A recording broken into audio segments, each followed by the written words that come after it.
अभी दशहरा आने वाला है तो फरसान वाला फाफड़ा घर पर कैसे बनता है वो मैं आपको बताऊंगी। साथ ही में 2 टाइप की पपीता की चटनी यानी कि पपीता का संभारा और उसके साथ सर्व करने वाली खट्टी मीठी करी कैसे बनती है वो भी मैं आपको बताऊंगी। तो चलिए बिल्कुल फरसाने वाले जैसी एकदम क्रिस्पी और सॉफ्ट फाफड़ा कैसे बनता है उसकी रेसिपी शुरू करते हैं। नई रेसिपी सीखने के लिए मेरी चैनल को सब्सक्राइब करें और बाजू में दी गए हुए बेल आइकन को ज़रूर से दबाएं ताकि नई रेसिपी की नोटिफिकेशन आपको सबसे पहले मिले। सबसे पहले हम फाफड़े का डो तैयार कर लेते हैं।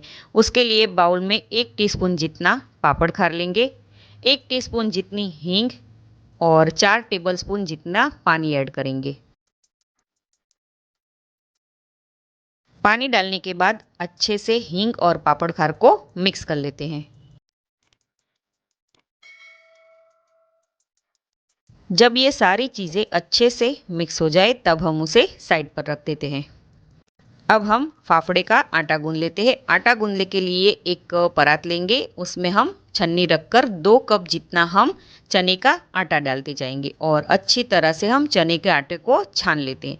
मैंने यहाँ घर का बना हुआ चने का आटा यूज़ किया है, आप चाहो तो पैकेट का बेसन भी यूज़ कर सकते हो।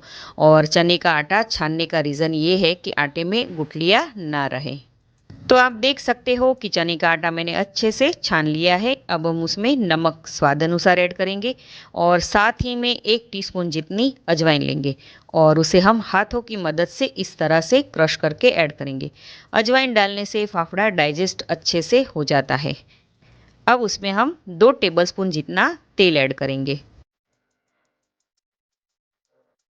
तेल का मोयन डालने के बाद अच्छे से मिक्स कर लेते हैं। मोयन को हमें आटे में अच्छे से इक्वली मिक्स कर लेना है। ये देखिए इस तरह से, ताकि जब हम आटे को मुट्ठी में लेंगे तो आटा इकट्ठा हो जाना चाहिए।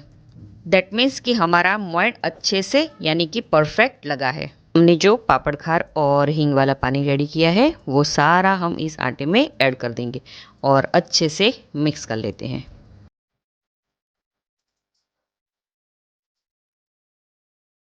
तो आप देख सकते हो कि अभी भी थोड़े पानी की हमें ज़रूरत पड़ेगी। तो यहाँ पर मैंने 1 टेबलस्पून जितना पानी और डाला है और फिर ज़रूरत पड़ने पर 1 टेबलस्पून जितना पानी और ऐड करेंगे। इस तरह से मैंने 2 टेबलस्पून जितना पानी डाला है और न ज़्यादा सॉफ्ट और न ज़्यादा हार्ड, ऐसा मीडियम हार्ड डो हमें तैयार कर लेना है। तो आप देख सकते हो कि डो हमारा परफेक्ट लग चुका है। अब रिक्वायर के हिसाब से हम तेल ऐड करेंगे और फिर से एक बार डो को हम अच्छी तरह से मसल लेते हैं। तो डो हमारा लग चुका है, मगर फाफड़ा बनाने के लिए ये रेडी है कि नहीं वो कैसे पता चलेगा। तो डो में से हम थोड़ा सा आटे का एक लुआ हाथों में लेंगे और मसल कर हम उसे खींचेंगे तो वो टूटता जा रहा है। दैट मीन्स कि अभी भी डो हमारा फाफड़ा बनाने के लिए रेडी नहीं है। तो फिर से हम 1 से 2 मिनट तक डो को हम इस तरह से मसल लेंगे।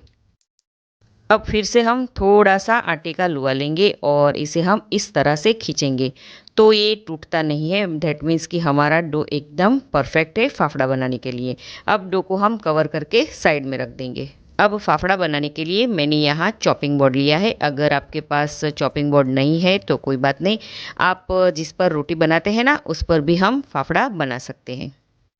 अब थोड़ा सा हम लुआ लेंगे और हाथों की मदद से इस तरह से हम एक सिलेंडर का शेप दे देते हैं। ये देखिए इस तरह से।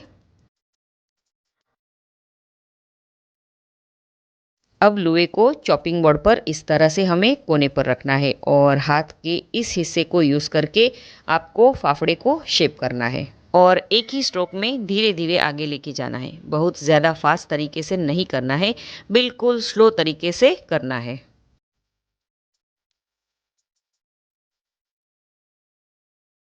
अब नाइफ की मदद से इस तरह से हमें फाफड़े को निकाल लेना है ना, एकदम सिंपल। तो लीजिए फाफड़ा हमारा बनकर रेडी है। इस तरह से हमें और भी सारे फाफड़े बना लेने हैं। अब फाफड़ा फ्राई करने के लिए मैंने यहाँ पहले से ही मीडियम गैस की फ्लेम पर तेल गरम करने के लिए रख दिया है।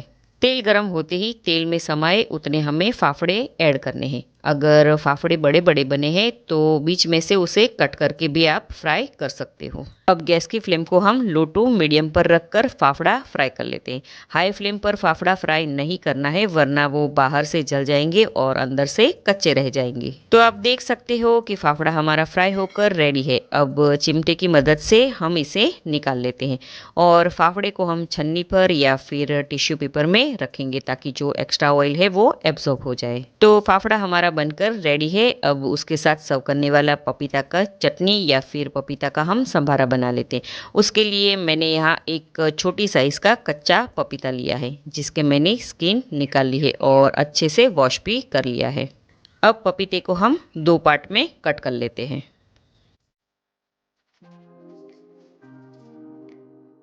पपीते को 2 हिस्सों में कट करने के बाद हम फिर से उसके 2-2 हिस्से कर लेते हैं, यानी कि पपीते के हमें 4 हिस्से बना लेने हैं। अब चम्मच की मदद से या फिर नाइफ की मदद से हम उसके ये सारे छोटे छोटे बीज निकाल देंगे। तो इस तरह से हमें सारे बीज पूरे पपीते में से निकाल लेने हैं। अब पपीते को हमें कद्दूकस कर लेना है, यानी कि ग्रेटेड कर लेना है। उसके लिए मैंने यहाँ कद्दूकस करने वाला मशीन लिया है। पपीते को कद्दूकस करने के लिए हमें छोटे वाले होल्स नहीं यूज़ करने हैं, हमें कद्दूकस करने के लिए बड़े वाले होल यूज़ करने हैं। और इस तरह से हमें सारे पपीते को ग्रेट कर लेना है। ये देखिए इस तरह से। तो आप देख सकते हो कि मैंने पपीता ऐसे लच्छों में ग्रेट कर लिया है। जो आपका ग्रेटेड पपीता है वो कुछ इस तरह से दिखेगा।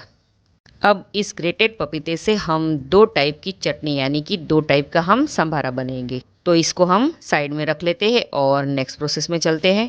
सबसे पहले हम मिक्सिंग बाउल लेंगे और उसमें हम 1 कप जितना ग्रेटेड पपीता लेंगे। अब उसमें नमक स्वाद अनुसार ऐड करेंगे और 1 टीस्पून जितनी शुगर पाउडर, आधी टीस्पून लाल मिर्च पाउडर और आधे नींबू का हम रस ऐड करेंगे। खट्टा और मीठा आप अपने हिसाब से कम या ज़्यादा कर सकते हो। अच्छे से मिक्स कर लेते हैं।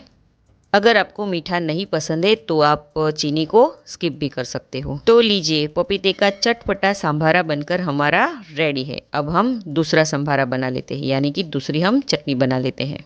उसके लिए मीडियम गैस की फ्लेम पर पैन रखेंगे और पैन में 1 टीस्पून जितना हम तेल ऐड करेंगे। तेल गरम होते ही आधी टीस्पून जितनी राई, 1 चॉप की हुई हरी मिर्च, थोड़े से करी पत्ते और 1 पिंच जितनी हल्दी पाउडर ऐड करेंगे और इन सारी चीज़ों को हम अच्छे से मिक्स कर लेते हैं। कुछ ही सेकंड तक हमें इसे सौते कर लेना है। अब हमने जो ग्रेटेड पपीता रेडी रखा था ना, वो हम 1 कप जितना इसमें ऐड करेंगे। साथ ही में हम 1 टीस्पून जितना शुगर पाउडर, नमक स्वाद अनुसार और आधे नींबू का हम रस ऐड करेंगे। अब गैस की फ्लेम को हम हाई पर कर देंगे और अच्छे से मिक्स कर लेते हैं। इसे हमें ज़्यादा नहीं पकाना है, बस हल्का सा ही हमें पकाना है। तो आप देख सकते हो कि हमारा संभारा बनकर रेडी है। अब फाफड़े के साथ सर्व करने वाली एक हम करी बना लेते हैं। उसके लिए मिक्सिंग बाउल में हम 3 टेबलस्पून जितना चने का आटा लेंगे। अब उसमें हम 1/3 कप जितना हल्का सा खट्टा दही ऐड करेंगे। अगर आपके पास दही नहीं है तो आप छाछ का भी यूज़ कर सकते हो। दही डालने के बाद हम उसमें पहले आधा कप जितना पानी ऐड करेंगे और विस्कर की मदद से अच्छे से मिक्स कर लेते हैं। ध्यान रहे कि बैटर में एक भी लम्स ना रहे। अभी जो आधा कप जितना पानी बचा है वो भी हम बैटर में ऐड कर लेते हैं, यानी कि हमने टोटल 1 कप जितना पानी ऐड किया है और अब इसे अच्छे से मिक्स कर लेते हैं। तो आप देख सकते हो कि कड़ी का बैटर हमारा रेडी है। इस तरह की हमें कंसिस्टेंसी चाहिए। ये देखिए। अब मीडियम गैस की फ्लेम पर हम एक पैन रखेंगे और उसमें 1 टेबलस्पून जितना तेल डालेंगे। तेल गरम होते ही आधी टीस्पून जितनी राई, राई चटकते ही 1 पिंच जितनी हींग, 1 चॉप की हुई हरी मिर्च, आधी टीस्पून जितना साबुत धनिया, थोड़े से करी पत्ते ऐड करेंगे और अच्छे से हम इन सारी चीज़ों को सौते कर लेते हैं। अब हमने जो बैटर बनाकर रेडी किया था ना, वो इस तड़के में हम ऐड कर देंगे और गैस की फ्लेम को हम मीडियम पर रखेंगे और अच्छे से मिक्स कर लेते हैं। तो आप देख सकते हो कि बैटर तड़के में ऐड करने से वो इकट्ठा होता जा रहा है। अब उसके लिए हम उसमें 1 कप जितना पानी ऐड करेंगे। अब गैस की फ्लेम को हम लो पर कर देंगे और कंटिन्यू हम स्टर करते जाएंगे और अच्छे से मिक्स कर लेते हैं।